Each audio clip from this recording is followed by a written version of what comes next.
समस्तक्लेशनाशाय गोविन्दाय नमो नमः। गुरुर्ब्रह्मा गुरुर्विष्णुः गुरुर्देवो महेश्वरः गुरुरेव परं ब्रह्म तस्मै श्रीगुरवे नमः।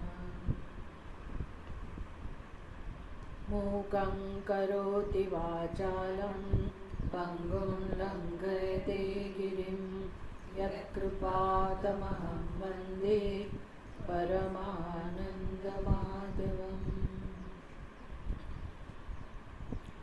श्रीमद् भागवत एकादश स्कंद 8वां अध्याय 37वां श्लोक।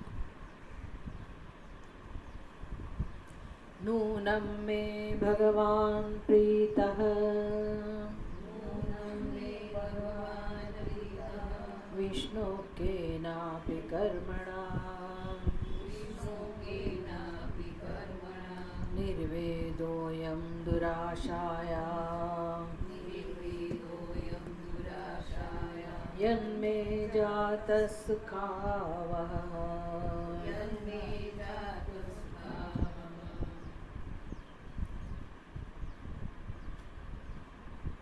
अवधूत जी आगे वर्णन कर रहे हैं।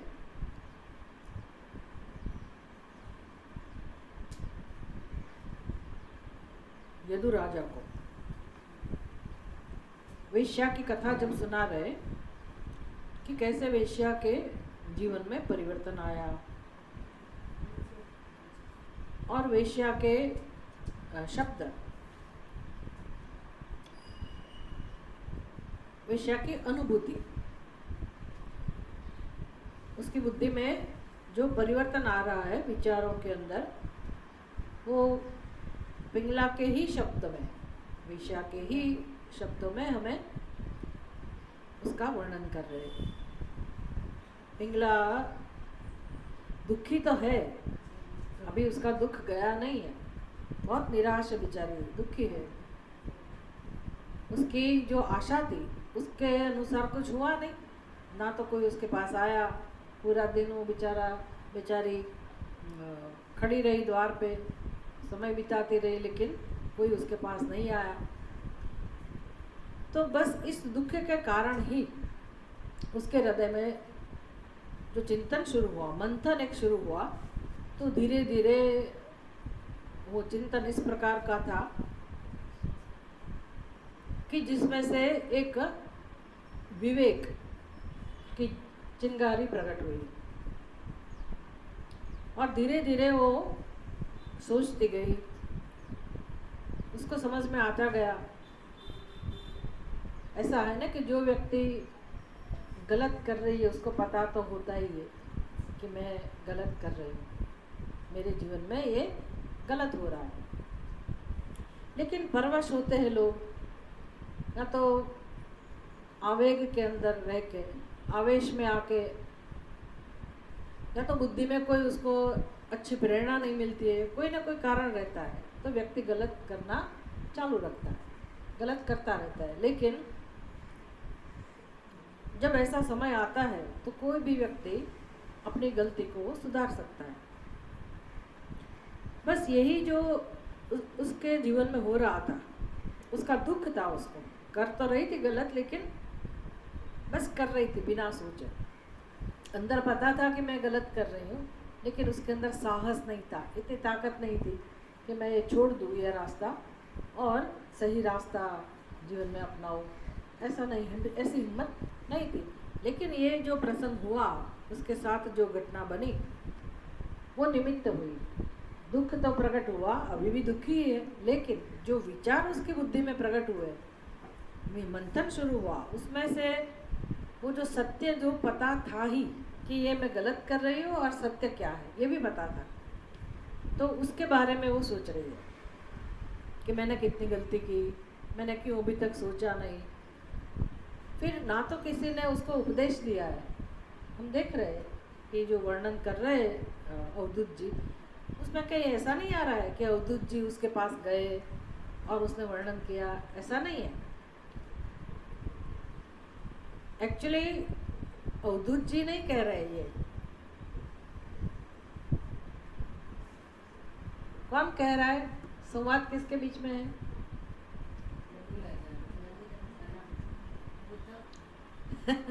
मूल संवाद किसके बीच में है?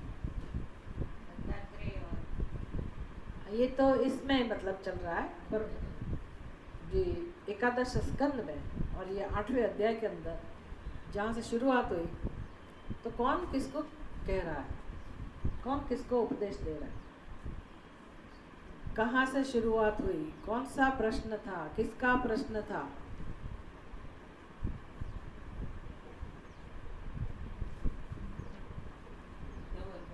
हाँ?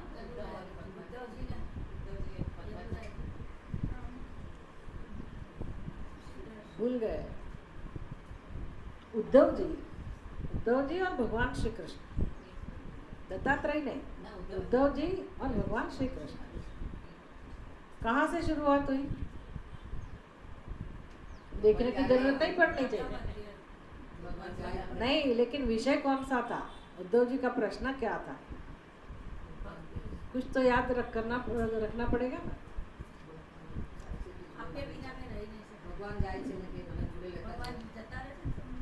वो तो बराबर है, लेकिन भगवान ने फिर जो समझाया, किसके बारे में उद्धव जी को भगवान ने क्या उपदेश दिया, क्या क्या उपाय बताया? जब उद्धव जी ने कहा कि मुझे ले जाओ साथ में, इतना याद है, अच्छी बात है, मुझे ले जाओ साथ में, लेकिन भगवान ऐसा तो नहीं कर सकते।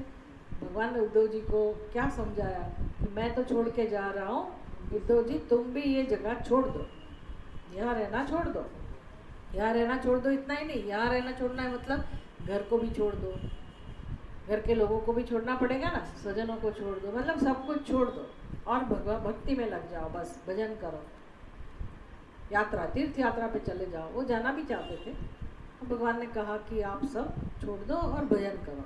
मतलब किसका उपदेश दिया? संन्यास का। छोड़ दो मतलब छोड़ छाड़ के क्या करना है, संन्यास लेना है। फिर उद्धव जी ने पूछा, उद्धव जी तो कर सकते थे, ऐसा अधिकारी थे, वो छोड़ सकते थे, उसको देर नहीं लगती थी, लेकिन उपदेश कहाँ तक पहुँचना चाहिए?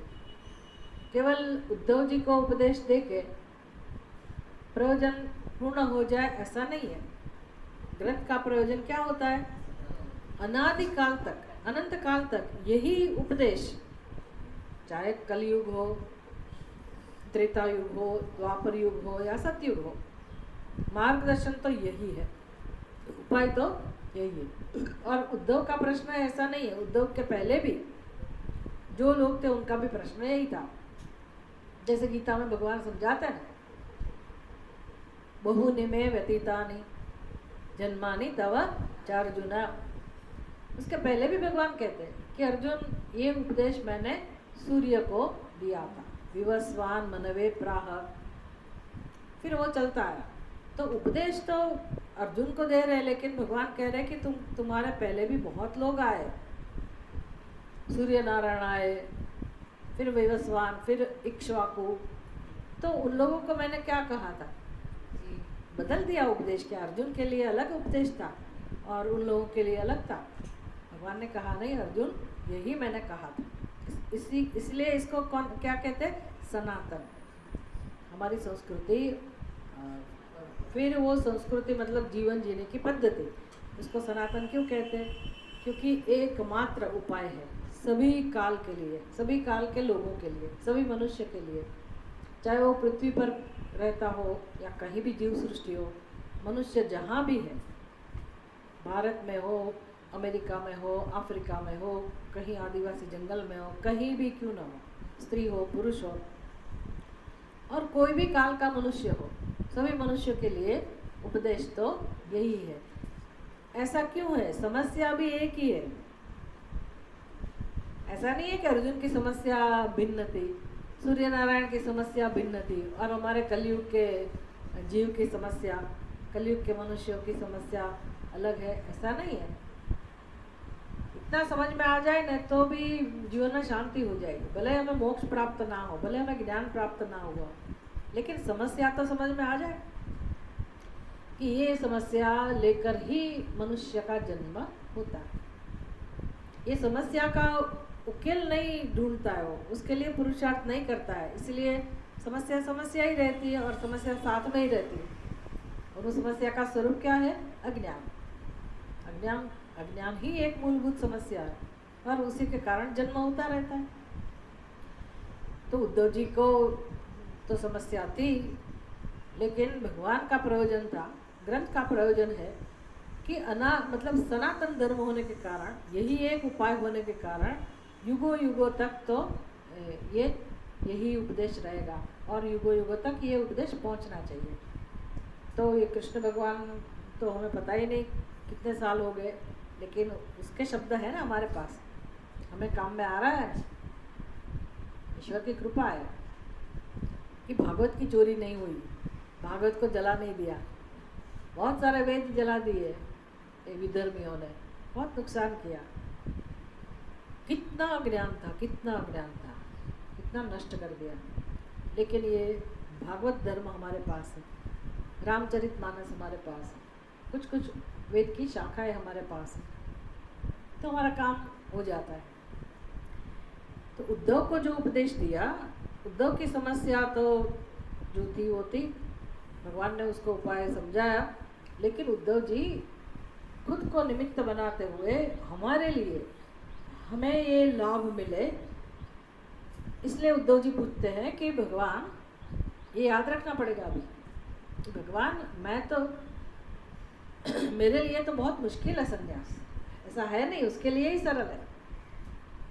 लेकिन उद्धव जी कहते हैं कि भगवान, जो मनुष्य जिसका हृदय हमेशा कामनाओं से भरा रहता है, जिसके हृदय में हमेशा इच्छाएं कामनाएं वास करती है और इतनी विवेक बुद्धि है नहीं, तो फिर भगवान ऐसे संन्यास सब कोई तो नहीं ले सकता है।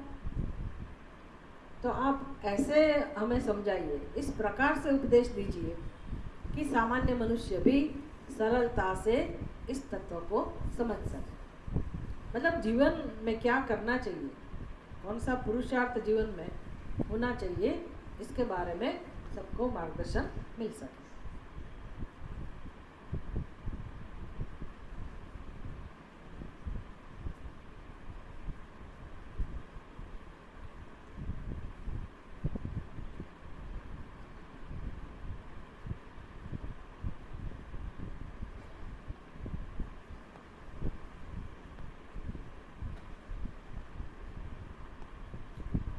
इसलिए हमें याद रखना है कि मूलभूत प्रश्न उद्धव जी का जो था, उद्धव जी और भगवान श्री कृष्ण के बीच में जो संवाद थे, इसका ही यहाँ वर्णन हो रहा है। फिर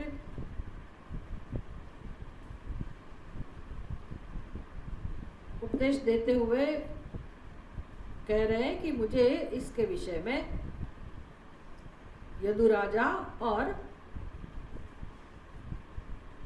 अवधूत जी, उसके बारे में जो संवाद,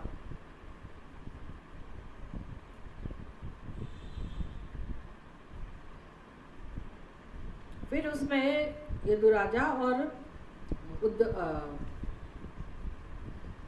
भगवान कह रहे कि यदुराजा और दत्तात्रेय, उसके संवाद में क्यों, फिर वो दोनों के संवाद चल रहे थे,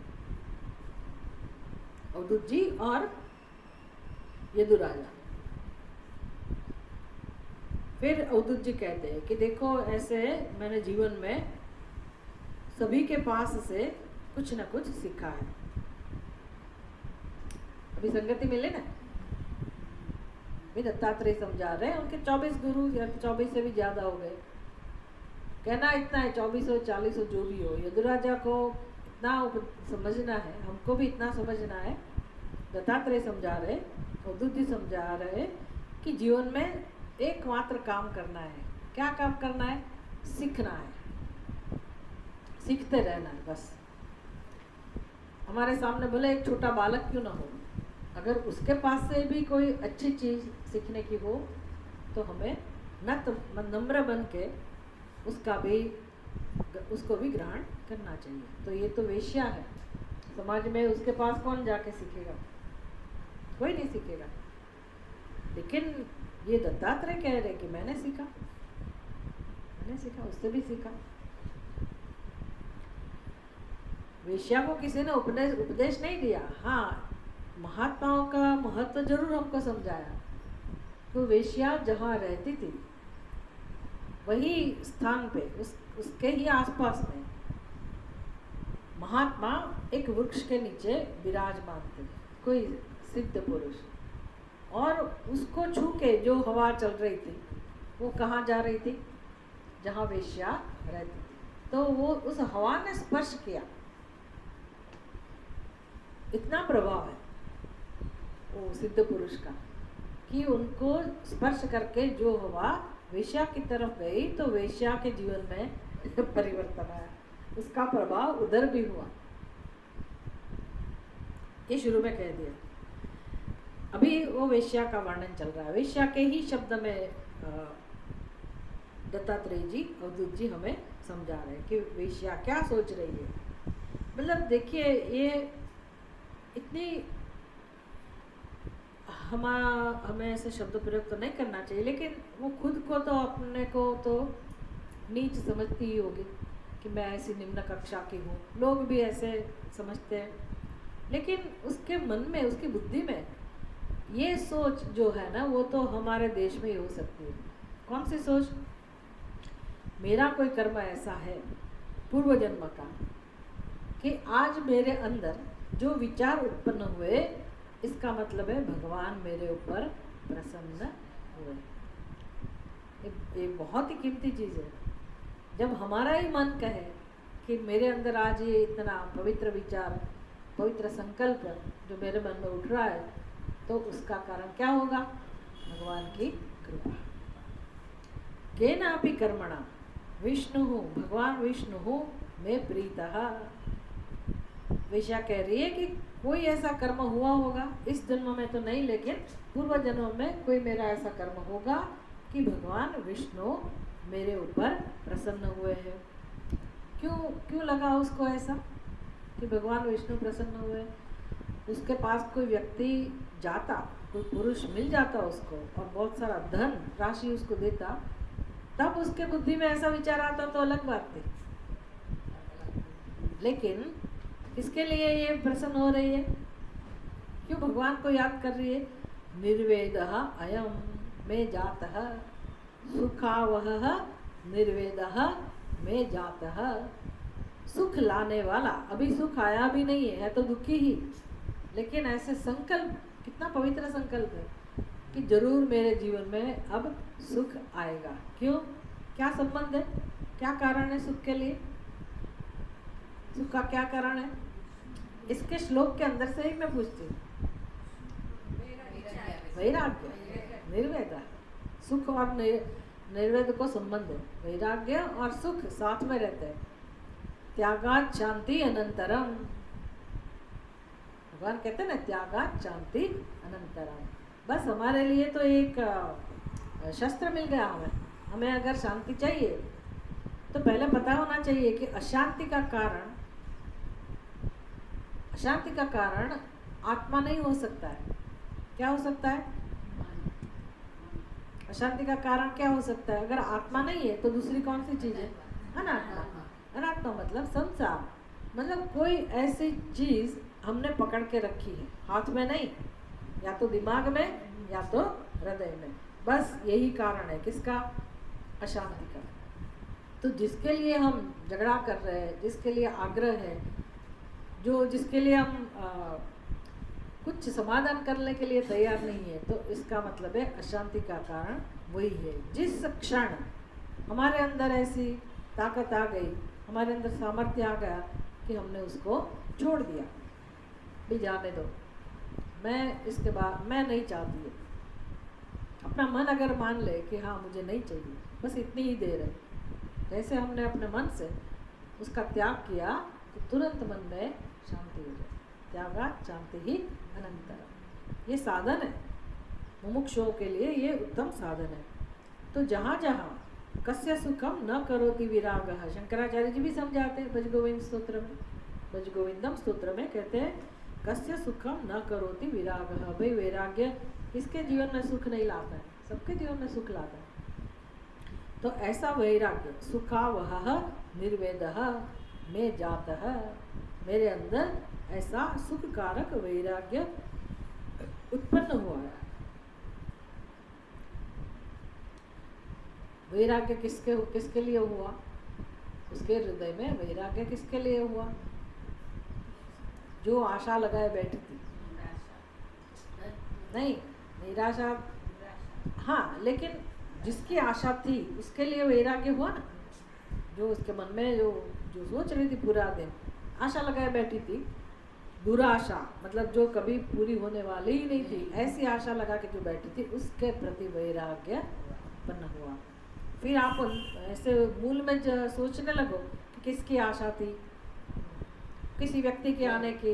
व्यक्ति के लिए, व्यक्ति का संपर्क क्यों चाहती थी वो? धन के लिए। धन की इच्छा क्यों थी? वो फिर हमारा काम है विवेक करने का। लेकिन वैराग्य किसके प्रति? यही सब, धन, फिर उसके लिए व्यक्ति, ऐसा व्यवहार, ऐसा जीवन, सबके लिए उसके हृदय में वैराग्य प्रकट हुआ। मैवं स्युर्मन्दभाग्यायाः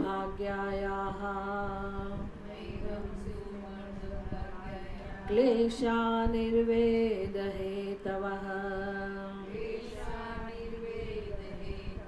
येनानुबन्धं निवृत्य पुरुषस्सममृच्छते।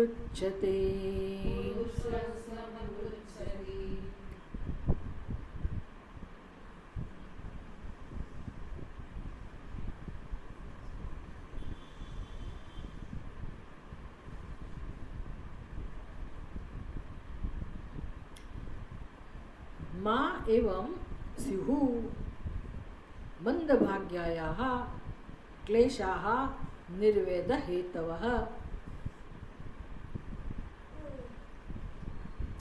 क्लेशाः, क्लेश मतलब दुख, कष्ट। मेरे जीवन में इतना सारा कष्ट मुझे सहन करना पड़ा क्योंकि मेरा भाग्य मंद भाग्य था। यदि मेरा भाग्य मंद होता तो मुझको ये कष्ट ना उठाने पड़ते।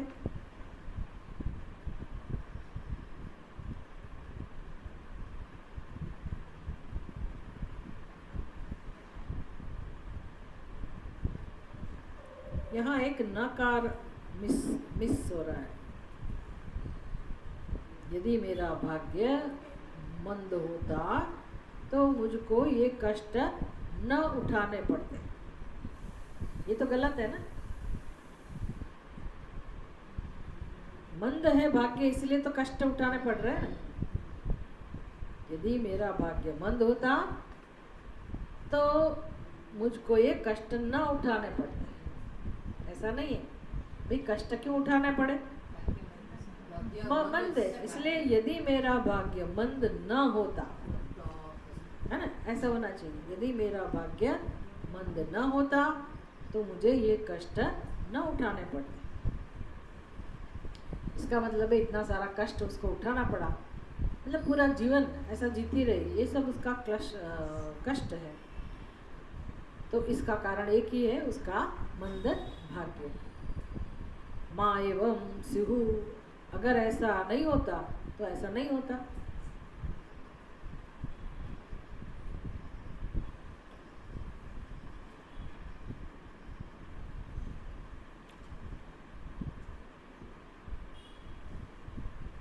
लेकिन सुख की बात कौन सी है? दुख जरूर था। क्लेशाः निर्वेद हेतवः। निर्वेद हेतवः क्लेशाः। दुख तो था, लेकिन दुख किसका हेतु बन जाता है? सभी दुख है, सभी सुख का हेतु नहीं बनता।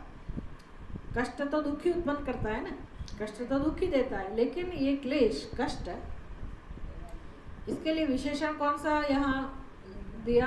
निर्वेद हेतवः। ये विशेषण है। क्लेशाः बहुवचन शब्द है, निर्वेद हेतवः भी बहुवचन शब्द है, उसका विशेषण है। निर्वेद हेतवः, हेतु मतलब कारण, हेतवः मतलब बहुवचन, बहुत कारण, बहुत सारे कारण बन गए। कौन बन गए? नहीं नहीं, हेतु का कारण बहुत सारा बन गया। कौन बन गए? क्लेशा। दुख किसका कारण बन गया? निर्वेद का। निर्वेद मतलब क्या? वैराग्य। वो कह रही है कि मेरे जीवन में कष्ट तो बहुत आए, लेकिन वो कष्ट किया क्या? वैराग्य उत्पन्न करने का कारण बन गया। तो क्या पिंगला के जीवन में जो कष्ट आते हैं वही वैराग्य का कारण है? कि किसी के भी जीवन में जो भी प्रकार का कष्ट आता है वो वैराग्य का कारण होता होगा कि नहीं? हमारी गलती कौन सी है? हमारे जीवन में क्लेश तो है, पहले भी था, अभी भी है और आगे भी चलता रहेगा। बिना क्लेश का कोई मनुष्य नहीं है पृथ्वी पर। कोई भी जीव बिना क्लेश का, बिना कष्ट का नहीं है। आध्यात्मिक, आदिभौतिक और आदिदेवी। अभी देख रहे हैं ना जगत में, अभी तो पृथ्वी पर सब जगह, पूरी दुनिया में आदिभौतिक आदिदेविक कष्ट नहीं है, ऐसा है? आज इधर कुछ हुआ, उधर कुछ हुआ, कहीं कुछ हुआ। आदिदेविक, आदिभौतिक, हमारे आसपास का जगत और आध्यात्मिक। आदिदेविक और आदिभौतिक जो भी होगा, लेकिन आध्यात्मिक तो सदा आदि व्याधि उपाधि चलता ही रहता है। सब कुछ बराबर है, मूड भी सही था, खाना भी अच्छा मिल रहा है, पता नहीं कहाँ से कोई तकलीफ शुरू हो गई, सर्वेंट नहीं आया उसकी उपाधि सब बराबर था, तो सिर दर्द शुरू हुआ, खांसी हो गई, व्याधि चलता ही रहता है। इससे मुक्त कोई भी मनुष्य नहीं, और यही चलता रहेगा। अगर हमने इसका फायदा नहीं उठाया, क्लेश का, दुख का, कष्ट का फायदा नहीं उठाया, तो इससे मुक्ति होगी नहीं। वेश्या क्या सोच रही है? ये हमारे लिए उपदेश है। पिंगला का तो जो हुआ होगा वो तो मुक्त हो गई, लेकिन वो हमें समझना है कि उसके जीवन में क्लेश आए तो वो निर्वेद के हेतु थे। तो हमारे जीवन में जो भी क्लेश आते हैं वो भी किसके हेतु होते हैं? वैराग्य। कब होगा? इसका उपयोग किया तो। इसको याद रखना है। नहीं, वो तो पिंगला का तो उद्धार हो गया। हाँ, वो बात सही है, विवेक के लिए पिंगला को याद करा, लेकिन हमारे दुख के लिए किसको याद रखना है? नहीं, वो किसकी को स्टोरी, किसका दृष्टांत हम देते हैं कि उसको लगातार फटके पड़ रहे हैं, लाठी पड़ रही है। हाँ, वो बंदर, कौन सा बंदर? जिसने वो जार के अंदर अपना हाथ डाला है और बेचारा बाहर नहीं निकाल सकता। कितना क्रूर है उसको जो लाठी मार रहा है, उसको लग रहा होगा बात तो सही है, लाठी तो वही मार रहा है। हमको भी लगता है भगवान मेरे को ऊपर लाठी मार रहे हैं, मेरे पीछे पड़े, प्रारब्ध मेरे पीछे पड़े, पड़ोसी ऐसा है, घर के लोग ऐसे, सब तरफ से हमको तो फटके पड़ रहे हैं, लाठियाँ चल रही है। हमको वही दिखता है कि आज उसने ऐसा किया, आज उसने ऐसा किया, आज यहाँ ऐसा हुआ, आज यहाँ हुआ। एक बात समझ में नहीं आती, इसलिए बंदर को याद करना है कि बंदर की समस्या क्या थी। उसके ऊपर भी लाठी तो पड़ रही थी, लेकिन उसके हाथ में था उपाय कि नहीं था? उसके हाथ में उपाय था। हाथ में मतलब उसके पास में उपाय था। कौन सा? उसकी तकलीफ क्या थी? क्यों वो भाग नहीं सकता था? क्यों वो छोड़ के भाग नहीं सकता था? क्योंकि वो छोड़ नहीं रहा था। बंदी मुट्ठी थी ना उसकी, मूंगफली पकड़ के जो, हमने भी ऐसे, हमारी मुट्ठी में भले कुछ ना हो, लेकिन बहुत कुछ हमने पकड़ के रखा। एक ही कारण है, दुख का, चलता रहेगा। जब छोड़ेंगे मतलब वैराग्य होगा तभी छोड़ेंगे, नहीं तो छोड़ेंगे। वैराग्य कब होता है? अरे वाह, वैराग्य कब होता है? जब विवेक होता है। तो विवेक का मतलब क्या? विवेक मतलब सोच, सही सोच, बुद्धि के स्तर पे सोचना है, विवेक करना सीखना है। तो विवेक से वैराग्य प्रकट हो। जरूरी नहीं है कि हमारे जीवन में दुख आए। अभी तो मैं सब बराबर है, मुझे कोई वैराग्य की आवश्यकता नहीं। जब दुख आएगा तो वैराग्य सीखेंगे, ऐसा नहीं है। जरूरी नहीं है कि वो हमारे साथ में जो कोई रह रहे व्यक्ति 80 साल के 90 साल के हो, दुखी हो, और फिर हम भी 80 साल के जब होंगे, 90 साल के होंगे, तब दुखी होंगे, तब वैराग्य सीखेंगे। ऐसी जरूर कि दूसरों से भी हम सीख सकते हैं। छोटे भले को उम्र में हम सीख सकते हैं कि नहीं जब मेरे जीवन में आएगा तब देखेंगे। ऐसा दुखी होने की जरूरत नहीं है। जब दुखी नहीं है तभी हम अच्छी तरह से इसको समझ सकते हैं। नहीं तो सत्संग में रस ही नहीं आता, इसका महत्व भी समझ में नहीं आता। इसलिए जब तक हम स्वस्थ है, विवेक से हम धीरे धीरे वैराग्य को समझ सकते हैं, वैराग्य का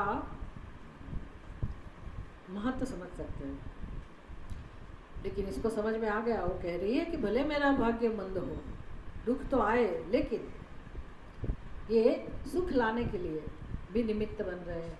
ये सब क्लेश निर्वेद हेतवः येन अनुबंधम निवृत्य पुरुषः शमं रुच्यते। भाई जगत में जो भी सुखी होते हैं, कैसे सुख को पाते हैं? शमं रुच्यते। शमं मतलब शांति, रुच्यति मतलब पाते हैं, शांति को पाते हैं। पुरुषः मतलब मनुष्य, येन अनुबंधम निवृत्य। भाई कोई भी मनुष्य जब शांति को प्राप्त करता है तो उसका कारण क्या है? अनुबंधम निवृत्य, बंधन को छोड़ के, बंधन को काट कर ही शांति को प्राप्त कर सकता है। ये सब तो वेदांत के, जो वेदांत का सत्संग कर रहा है उसको पता ही है कि भी अशांति आगंतुक है। क्लेश मतलब अशांति, अशांति आगंतुक है। मन का स्वभाव, मन का स्वरूप तो शांति ही है। मन भगवान की रचना है ना, भगवान ने बनाया है। मन तो शांत स्वरूप ही है। और मन में किसका प्रतिबिंब होता है? मन का अधिष्ठान कौन है? सच्चिदानंद स्वरूप परमात्मा। तो परमात्मा का ही प्रतिबिंब मन में पड़ता है। इसलिए मन का सहज स्वभाव तो शांति है। वैसे भी वो सत्व में से बना हुआ है। शांति हमारा मूलभूत स्वभाव। किसी को भी शांति के लिए कोई फरियाद नहीं कि भी आज मुझे अच्छा नहीं लग रहा है, क्यों? मेरा मन बहुत शांत है। ऐसा सुना है कभी? क्यों ऐसा नहीं होता होगा? शांति आती है, शांति का जब अनुभव आती ही नहीं है वो बात अलग है लेकिन कोई भी व्यक्ति को ऐसा नहीं होता है कि चलो आज क्यों मेरे मन में शांति है। हाँ, ऐसे आप आदी हो जाते हैं अशांति के, तो बहुत सारी माताएं ऐसी कंप्लेन करती है कि आज क्यों कोई चिंता नहीं हो रही है। कभी कभी भगवान की कृपा से, हमारा कोई पराक्रम नहीं हो, भगवान की कृपा से जब हमारे मन में शांति की अनुभूति होती है कभी कभी, तो ये माता को उस दिन भी कंप्लेन होती है कि मुझे डर लग रहा है कि मुझे चिंता क्यों नहीं हो रही। क्योंकि रोज बेचारी चिंता करती है ना, तो उसको आश्चर्य लगता है आज मुझे चिंता का अनुभव क्यों नहीं हो रहा है। ऐसा अलग बात, ये अलग है। लेकिन वैसे किसी को जब शांति का अनुभव होता है तो कोई भी हृदय में कंप्लेन नहीं होती है। किसी के भी हृदय में इसके लिए कंप्लेन नहीं होती है कि आज मुझे क्यों शांति है, मेरे जीवन में शांति क्यों है। ऐसी फरियाद क्यों नहीं होती होगी?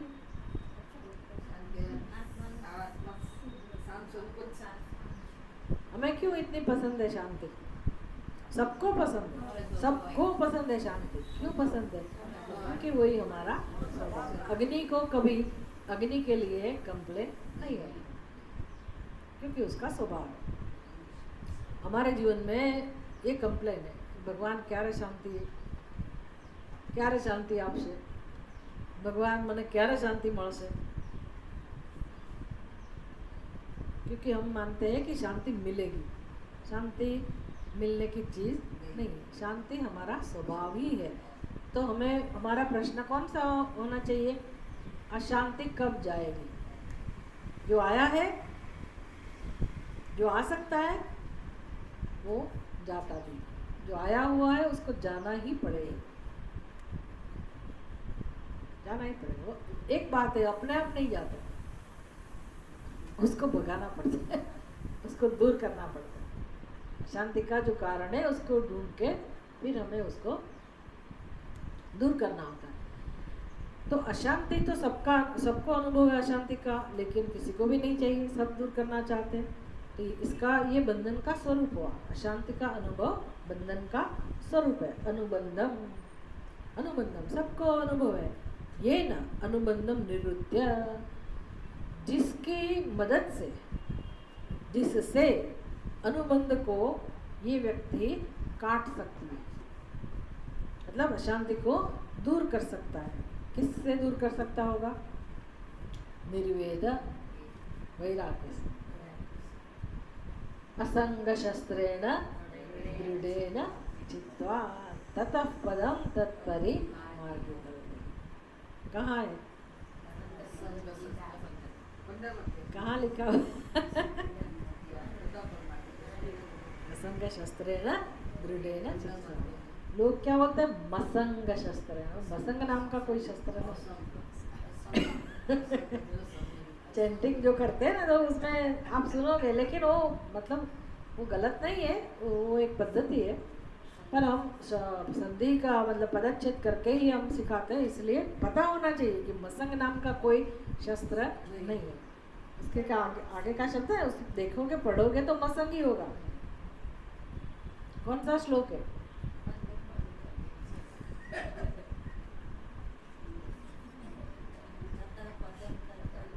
वो तो बाद की बात है, उसके पहले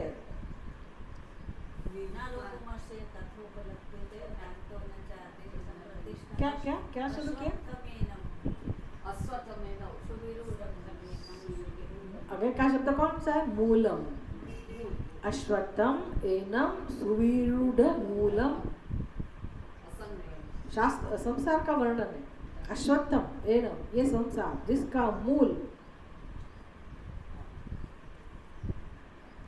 अश्वत्थमेनम सुविरूढ़, जिसका मूल इतना दृढ़ है। सुविरूढ़ मूलम असंग, ये मूल का छेद करना है तो असंग शस्त्र चाहिए। असंग शस्त्र मतलब कौन सा? असंगता। असंगता मतलब वैराग्य। तो ये उसको प्राप्त हो गया। ये पिंगला कह रहे हैं कि जिससे मनुष्य शांति को प्राप्त करता है। क्षमा मतलब शांति। जिससे मनुष्य, जिसकी मदद से मनुष्य शांति को प्राप्त करता है, वो क्या चीज़ है? ये ना अनुबंधम निरुद्य, संसार का विच्छेद करके, बंधन का विच्छेद करके मनुष्य शांति को प्राप्त कर रहा है। वो क्या चीज़ है? निर्वेद। वो निर्वेद जिसका कारण है, निर्वेद है तब वो निर्वेद वैराग्य जिसका कारण बन जाता है, वो क्लेश मेरे जीवन में आया। क्लेशाहा, क्लेश नहीं क्लेशाहा, बहुत सारे दुख मेरे जीवन में आए, वो मेरा मंद भाग्य है। लेकिन फिर भी आशा की बात कौन सी है? ये दुख आए वो अच्छी बात है। क्यों? अगर मनुष्य चाहता है तो वैराग्य प्राप्त करके हमेशा के लिए बंधन में से, दुख और अशांति के अनुभव में से हमेशा के लिए मुक्त हो जाता है। उसका अपना स्वाभाविक स्वरूप है शांति, उसमें वो स्थिति प्राप्त कर सकता है। बस उसी का नाम तो मोक्ष है। मोक्ष मतलब क्या? ऐसा नहीं है कि हमें कोई एक दिन मोक्ष प्राप्त होगा। मोक्ष अभी भी इस क्षण भी सिद्ध ही है। जब हमने कहा कि मन का स्वभाव शांति ही है, उत्पन्न नहीं करना है, मन को शांत बनाना नहीं है। मन के पीछे जो आत्मा है, आत्मा का स्वरूप, वो शांत ही है, और मन तो खाली हरिसी का जैसा काम कर रहा है, उसकी अनुभूति करा रहा है। लेकिन जन्मों जन्मों से हम जिस अज्ञान को लेके घूमते हैं, और उसके कारण राग और द्वेष जो भी क्लेश है हमारे जीवन में, वो बाहर जो क्लेश है उसका कार्य है। जो सही क्लेश है वो कहाँ है? वास्तविक क्लेश कहाँ है? अंदर। अंदर मतलब कहाँ? मन में। लेकिन वो आए हैं, मन का स्वभाव नहीं है। क्यों क्लेश है, क्यों अशांति है? क्योंकि राग द्वेष है हमारे मन में, इसके संस्कार है, वासनाएं हैं, कामनाएं हैं, राग है, द्वेष है। लेकिन उसका कारण क्या है? राग द्वेष का कारण क्या है?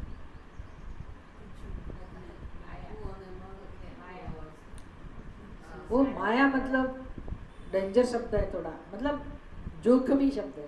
क्योंकि माया कह के हम समझते हैं कि वो भगवान की माया है, इसलिए वो हम कुछ नहीं कर सकते। वही माया मेरे लिए उसके मेरी बुद्धि में जब उसकी बात हो तो कौन सा शब्द उसके लिए है तो माया। समष्टि में उसको माया कहते हैं, समष्टि दृष्टि बिंदु से। लेकिन वही माया हमारे अंदर जब काम कर रही है तो हमें उसको क्या समझना चाहिए? अविद्या, अज्ञान। हम माया के साथ कुछ नहीं कर सकते, लेकिन अज्ञान के साथ कर सकते। माया मतलब भगवान की शक्ति, ठीक है, लेकिन मेरी बुद्धि में वो माया किस प्रकार से काम कर रही है? अविद्या के रूप में। तो मैं अविद्या को दूर कर सकती हूँ, माया को दूर नहीं कर सकती। माया को दूर करने की जरूरत भी नहीं है, तो भगवान की शक्ति है। वही माया हमारे लिए भगवती बन जाती है। इसी की तो उपासना करते हैं नवरात्रि में, और हम प्रार्थना करते हैं कि हमारी बुद्धि में जो अज्ञान है, अविद्या है, उसकी निवृत्ति करो। तो अविद्या, उसमें से अस्मिता, अहंकार, उसमें से क्या प्रकट होता है? राग और द्वेष। बस इसका नाम क्लेश है। तो असंग मतलब ये सब सीखना है। असंग शस्त्रेण रूढ़ेण चित्वा, जब ऐसा कहते हैं तो ये सब सीखना है। क्योंकि ये पिंगला ये सब जानती है। बताओ कितना ये, इसमें से हम कौन सी बात है जो हम नहीं जानते और पिंगला जानती है? ऐसी कोई बात है? देखो, पिंगला ने इतनी इतनी चीजें कही। यहाँ पीछे से शुरू करते हैं। पुरुषः शमं रुच्यते, ये न अनुबंधम निवृत्य पुरुषः शमं रुच्यते। ये पिंगला का शब्द है, पिंगला की सोच है। वो कह रही है कि जिसके कारण, जिसकी मदद से व्यक्ति, पुरुष मतलब व्यक्ति, मनुष्य अपना बंधन काट के शांति को प्राप्त होता है। ये पिंगला का शब्द है। हमें पता है कि नहीं पता कि मनुष्य जीवन में शांति कब प्राप्त करता है? जब अपना बंधन दूर करता है, तभी तो। बंधन जब दूर होता है तभी शांति मिलती है। ये तो हम भी जानते हैं कि नहीं जानते? लेकिन उसने पूरा कनेक्शन यहाँ दिखाया कि भाई ये ना मतलब जिससे, जिससे मतलब किससे? जिससे मतलब किससे? सारी बात मैंने समझा दी, सारा श्लोक की चर्चा हो गई। अभी आपको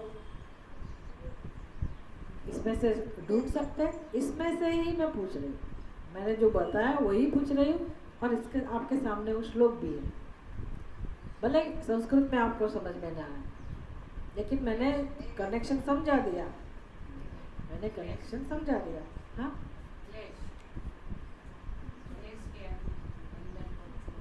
क्लेश तो हमारा बंधन दूर नहीं करता है। क्लेश मतलब अशांति, वही बंधन है, सबके लिए बंधन है। लेकिन वो बंधन किससे दूर किया और मनुष्य को शांति मिली? ये ना निर्वेद, वैराग्य। तो ये भी पता है कि नहीं पता है? पिंगला को ही पता है, हमको पता नहीं है। वैराग्य से, वैराग्य रूपी शस्त्र से मनुष्य अपने बंधन को काट सकता है, और क्या मिलता है? शांति मिलती है। लेकिन वैराग्य कहाँ से लाए? पिंगला को कहाँ से मिला वैराग्य? वो क्या कह रही है? वो कबूल कर रही है कि मेरा भाग्य इतना मंद था कि मेरे जीवन में बहुत सारे कष्ट आए, लेकिन वो कष्ट, वो क्लेश मेरे लिए वैराग्य का कारण बन गए। उसके लिए उसके क्लेश वैराग्य का कारण बनता है। हमारे लिए हमारा क्लेश वैराग्य का कारण बन सकता है कि नहीं बन सकता? कि वो पिंगला के लिए बन सकता है? नहीं नहीं, मेरे जीवन में क्लेश है ही नहीं ऐसा तो कह नहीं सकते आप दुख है ही नहीं ऐसा तो कह नहीं सकते, क्योंकि आदत बन गई है ना सबको बताने की, भाई मेरे जीवन में तो बहुत सुख है, मेरे पास ये है, मेरे पास वो है, मुझे कोई कष्ट है नहीं। हम उसकी तरफ देखते ही नहीं। कष्ट तो बहुत है, कैसे भी उसको क्या कहते हैं, बाईपास करने की कोशिश करते हैं और हम दूसरा रास्ता ढूंढ लेते हैं, डाइवर्जन। टीवी देख लिया, कुछ खा लिया, पी लिया, घूमने चले गए, किसी को मिला, बहुत सारे हमारे साथ हमारे पास में है ना उपाय, कुछ ना कुछ करते रहते हैं। मन को ठीक लगना चाहिए, क्लब में चले जाते लोग, सीनियर सिटीजन के लिए अच्छी बात है, वो किसके लिए अच्छी बात है? अच्छी बात है, उसमें तो कोई शंका ही नहीं है, अच्छी बात है। लेकिन जिसके पास दिमाग नहीं है, उसके पास जो परवश है, वो भले अपना समय काटे उसमें जाके, क्योंकि वो फेस करना नहीं चाहते अपने अंदर जो दुख है ना, वो उसके बारे में कुछ करना नहीं चाहते। दुर्भाग्य की बात है, बहुत ही बड़ा दुर्भाग्य। ऐसा कोई व्यक्ति है ही नहीं कि जिसके हृदय में दुख ना हो। दुख तो सबके हृदय में है, लेकिन वो ताकत होनी चाहिए कि मैं अपने दुख को दूर करूंगी या करूंगा। कैसे समझाएं? आपके पतिदेव को आप कैसे समझाएं? प्रार्थना करो भगवान को कम से कम कि उसको ऐसी प्रेरणा मिले कि मैं कुछ करूं इसके लिए। तो ये सब अवधूत जी ने सीखा है, उसको भी पता तो होगा ही ना, लेकिन फिर भी उसने स्वीकार किया कि चलो मैं पिंगला से भी ये सब सीख सकता हूँ। तेनोपकृतमादाय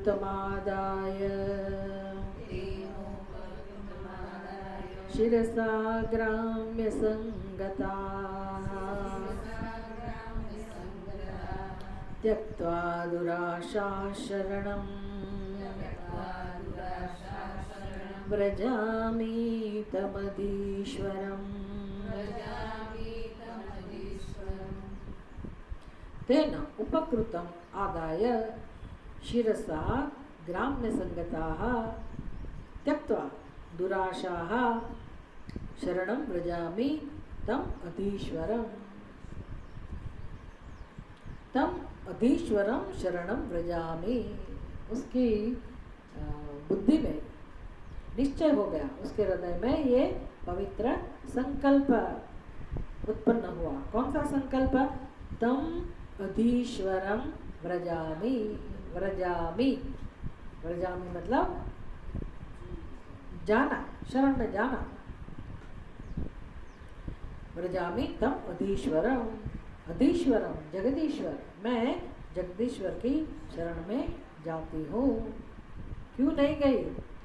अत्यंतम समीपे रमणम, ये सब शब्द प्रयोग आगे आ गया कि जो परमात्मा अत्यंत समीप में है, हमेशा प्रेम की अनुभूति कराने वाला है, शांति की अनुभूति कराने वाला है, उसको छोड़ के मैं इस अनात्मा के पास जाती रही।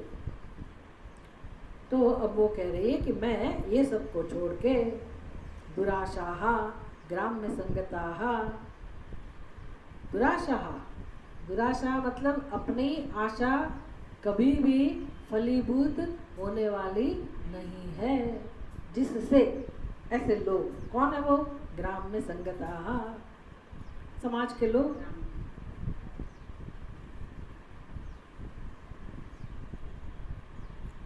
ग्राम्य संगताः,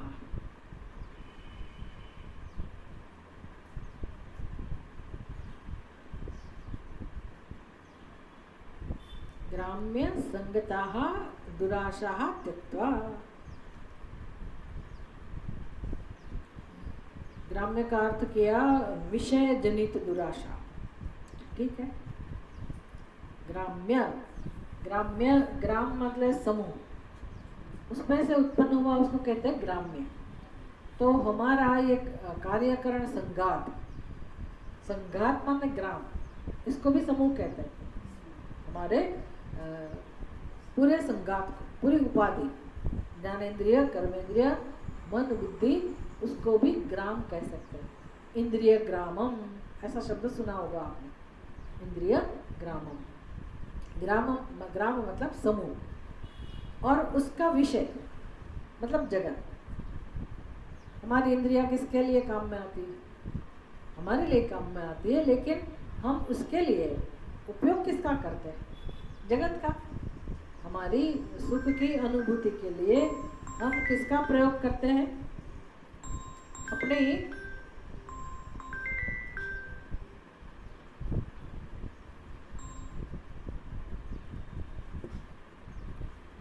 ग्राम्य संगताः समझ रहे शब्द हम, कि हमारी ये पूरा उपाधि जो है उसको ग्राम कहते हैं।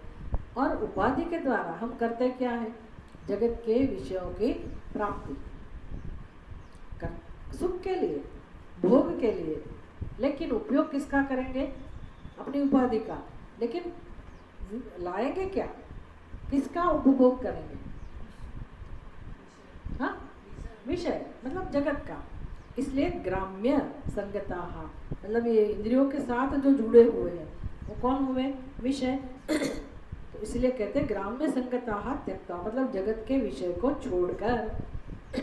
पिंगला कह रही है जगत के विषयों को छोड़कर, और विषयों में से जो सुख की प्राप्ति की आशा थी उसको भी छोड़कर, दुराशाः ग्राम्य संगताः त्यक्त्वा।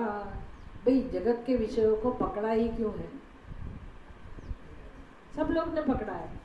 सब पकड़ा है मतलब क्या पता है? विषय तो बाहर ही है, विषय बाहर ही है कि नहीं? लेकिन चिंतन कौन कर रहे हैं?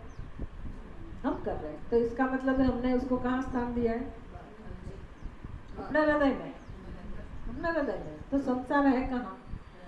बाहर है कि अंदर है? अंदर है ना। इसलिए भगवान छठे अध्याय में, गीता के छठे अध्याय में भगवान सिखाते हैं बाह्यां स्पर्शा बहिः कृता।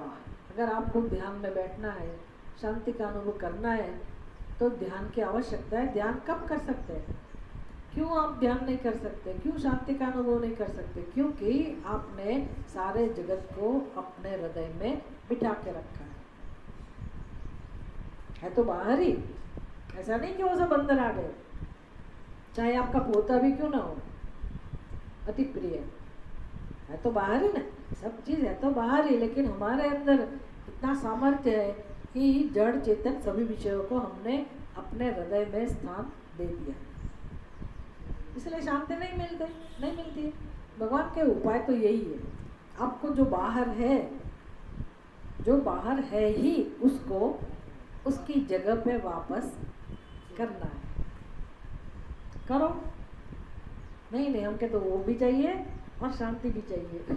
वो नहीं मिल सकता। जो बाहर है उसको बाहर करना ही पड़ेगा।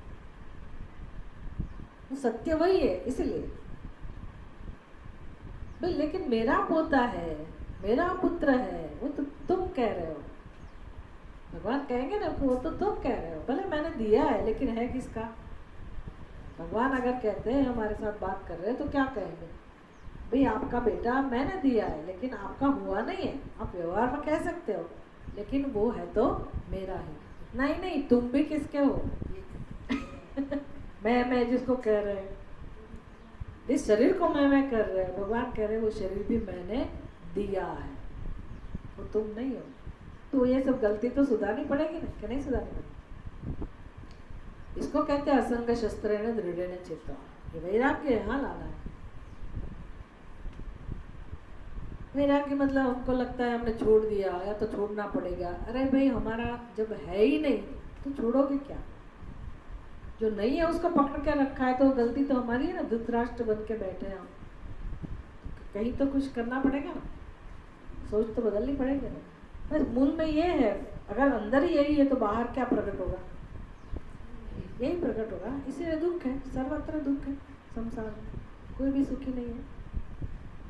इसलिए जो जहाँ है, जिसका है, जैसा भी है, उसको वहाँ रहने दो। आत्मा को आत्मा की जगह पर रहने दो, अनात्मा को अनात्मा। अभी इसको समझ में आओ, कह रही है मैं ये सब छोड़ के उपकृत्यम आदाय, इस उपकार को, ये भगवान की कृपा है ना, विष्णु भगवान की कृपा, इस उपकार को सिर आंखों पर लेकर, शिरसा आदाय मतलब नतमस्तक बन के, भगवान की आज्ञा समझ के इस परिस्थिति का मैं स्वीकार करूं और ये अनात्मा को, विषय को छोड़कर अब मैं किसकी शरण में जाऊं? जगदीश्वर की शरण में मैं जाऊं। ओम पूर्णमदः पूर्णमिदं पूर्णात् पूर्णमुदच्यते पूर्णस्य पूर्णमादाय पूर्णमेवावशिष्यते। शांति शांति शांति। हरि ओम। श्री गुरुभ्यो नमः। हरि ओम।